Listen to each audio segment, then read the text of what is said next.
part of the problem is a lot of people don't know that 9/11 had nothing to do with either invasion, Afghanistan or Iraq. It really didn't. And the reason is that Bush planned the invasion of Iraq the day he took office. I mean, his advisors, Richard Clark, said it. It's been written in books.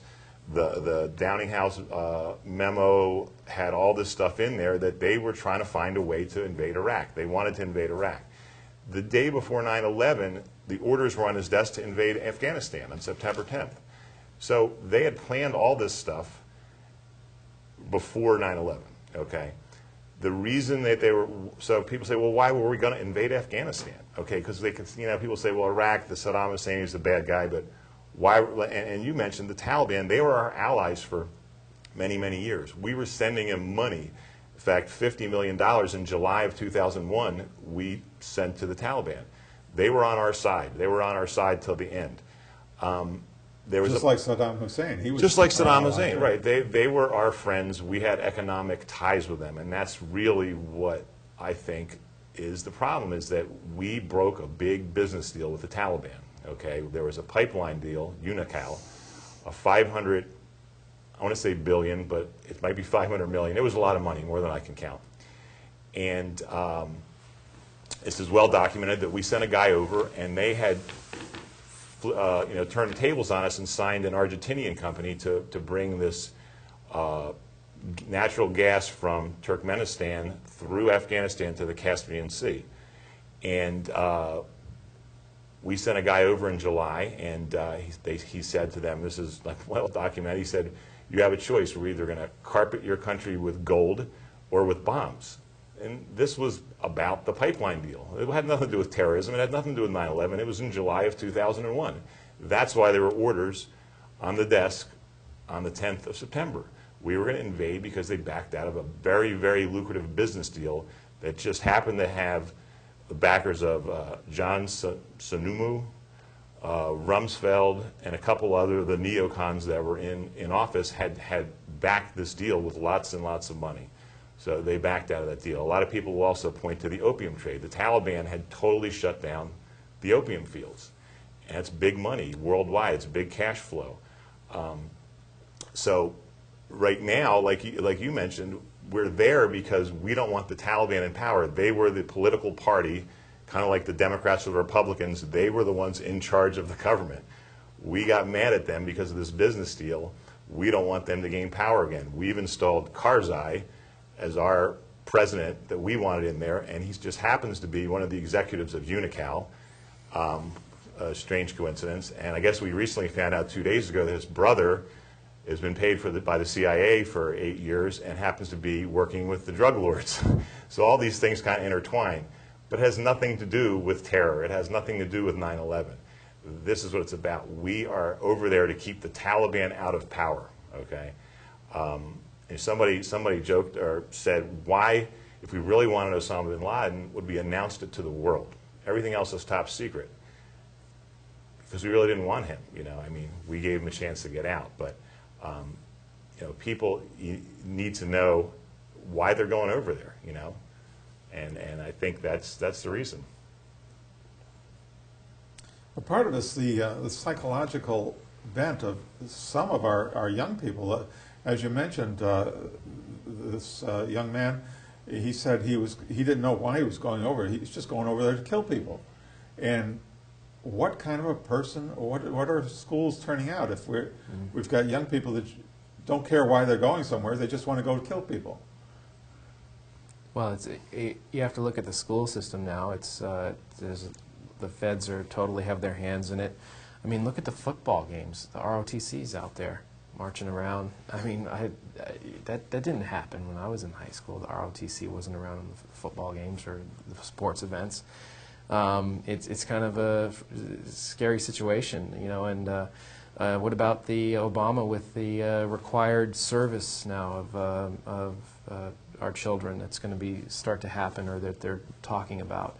That scares me too. I have two young children, a 5-year-old and a 2-year-old, and I'm scared to death that they're going to be indoctrinated into the military-industrial complex, like I myself was when I joined the Army. But it's just a scary situation, and I can think of a couple songs.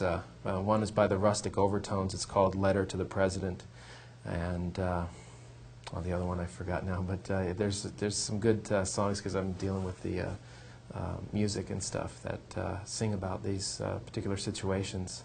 And it's a letter to the president, and he's a soldier in the 82nd Airborne. You know, when will be the end of this all? He doesn't understand why he's there and why he's killing people, and you know, it's just a sad situation.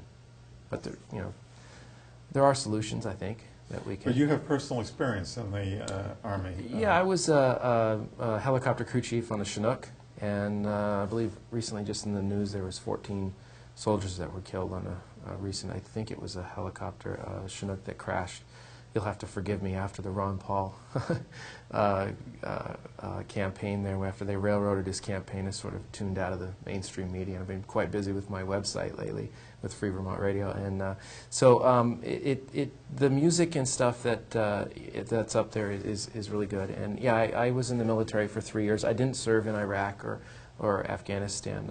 I was during sort of a downtime period, but.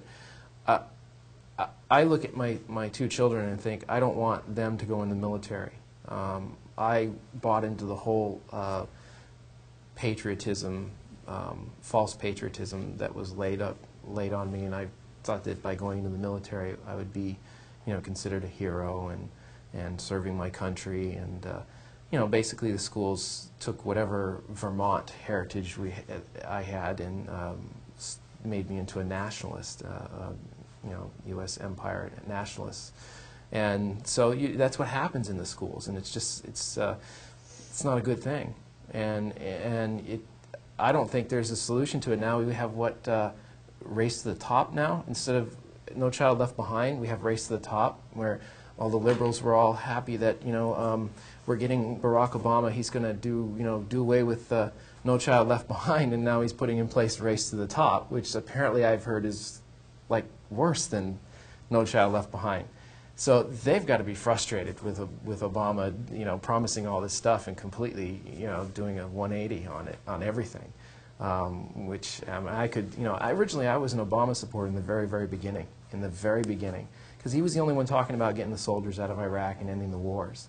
And so then, you know, but as he spoke and more I sort of, and then of course Ron Paul came on the scene, and he was foreign policy of non-intervention, close all the bases, bring all the troops home, trade with people, be friends with people, you know, stop getting in military alliances with people. And to me, I was like, whoa, it made the most sense of anybody that was speaking on either party, and I was just blown away when I heard him say that. And so that day or that night when I heard him say that, I was a Ron Paul supporter, and went online and donated and joined his campaign. How about Dennis Kucinich? He said the same thing.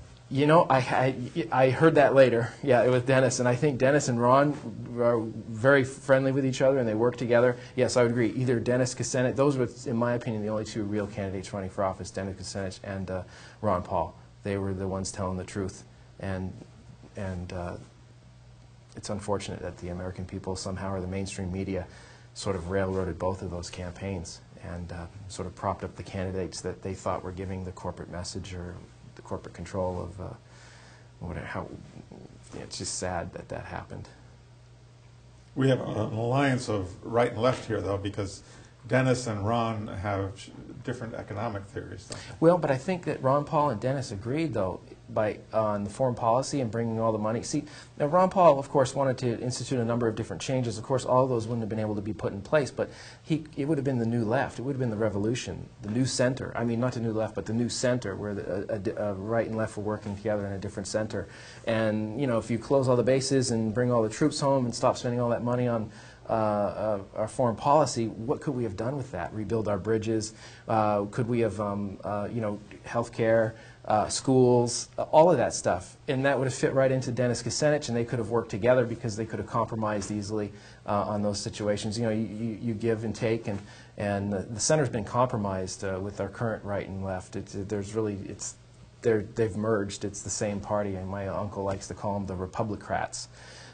So, yeah, absolutely. With this, you know, the center, the new center, it would have happened. I think those definitely would have been the two best candidates, unfortunately. I like that idea of the right and the left getting together and doing something to make life better for people. Yeah, yeah. And now it just doesn't seem like they're doing that. They're just, you know, they just approved the budget. You know, a new budget, $650 billion again. You know, and of course our delegation, congressional delegation, is lockstep right behind it. They're not standing up, not doing anything. They're just status quo now, and you know, most Vermonters don't want to be in the wars, and they know it's wrong. They feel it in their hearts that it's wrong to be invading other countries, corrupting political systems, and corrupting the local culture, because we destroy the culture. And it's just it's a very sad thing.